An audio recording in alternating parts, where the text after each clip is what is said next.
basics. Now, it has never been more important to stay healthy, and that means eating and drinking well, particularly if you're in a vulnerable group. Now, we thought it would be a good idea to have a quick chat with a nutritionist to get a few tips, and Emma Humphreys is a nutritionist from Age UK, Birmingham and Sandwell, and she joins me on the phone now. Morning, Emma. Good morning, Caroline. How are you? I am good, thank you very much indeed. Very well, very well. So what should we be doing? Because, you know, people, it seems, went out and went mad. They bought loads of stuff, and we saw in the news, loads of it has been chucked away now because it's run out of date, hasn't it? They can't use it. But now is the time to get cooking, isn't it? You've got all that time on your hands. Exactly. We've got more time than we ever had in some cases. Obviously, some parents haven't because they've got all the children at home, so they're panicking about that. But yeah, it's a shame people are chucking food out, because if you can check the sell-by dates in your fridge on the fresh fruit and vegetables that you've got, you can make pies and soups and stews, and all that freezes. So it's a real shame to throw it out, and it'll come handy in the week, later on in the week or later on in the month when you really can't think of what to cook.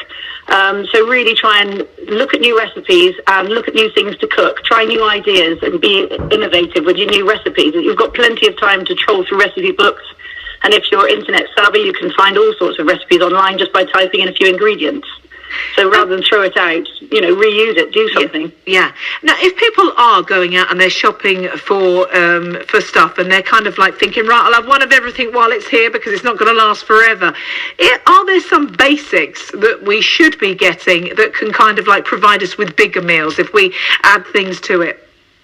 Yeah, I mean, the best thing to do is try and plan 3 meals a day, your normal breakfast that you would normally have. And if you can't get that, you know, this is a good opportunity to sort of improvise and try new products that you would never tried before.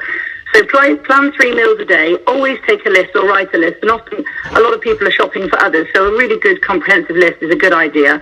And if you are shopping for someone, perhaps prompt them to buy items they might not buy. If you've noticed they've got no fruit and veg or frozen fruit and veg and frozen tins on there, prompt them to do that.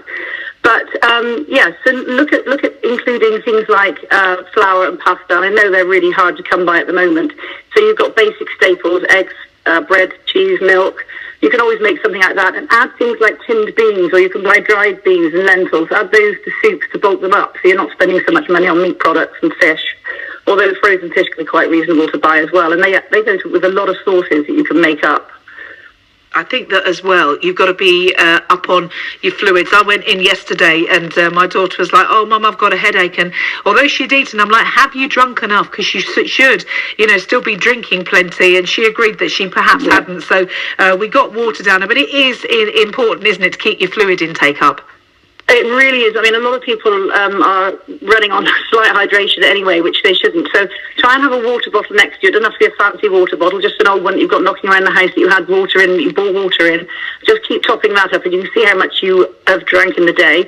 Also, lots of fruits and vegetables are high in water. You know, cucumbers and things like that, they're high in water. Melons, all those sort of things that you can buy in the shop. I know they're fresh produce. Eating soups, they all count towards it. If you like smoothies and things like that, you can make them with plant-based milks or water.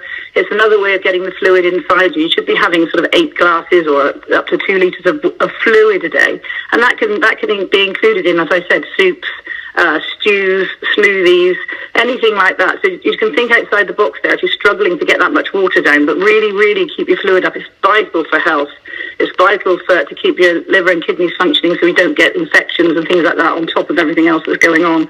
So yeah, hydration is key. And just put pointers around, you know, put little stickers on the fridge, think, have you drank any water? Have you had a drink? Have you had some fluid? You know, around the house that you think about it more.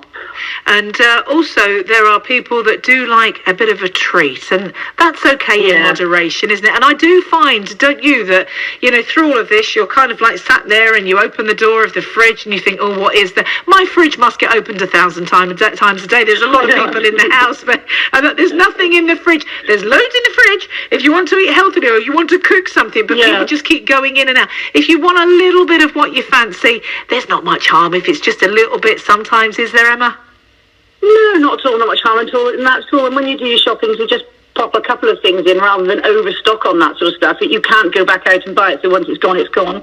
So if you're buying a 6-bag of crisps, that's 1 bag a day or something like that, or you're buying a few bars of chocolate for the week, that's got to last you the week. So, rather than over-purchase that sort of stuff, and maybe try making your own biscuits, maybe try making some vegetable crisps and things like that to sort of up your vegetable intake, and learn new things, try new different things.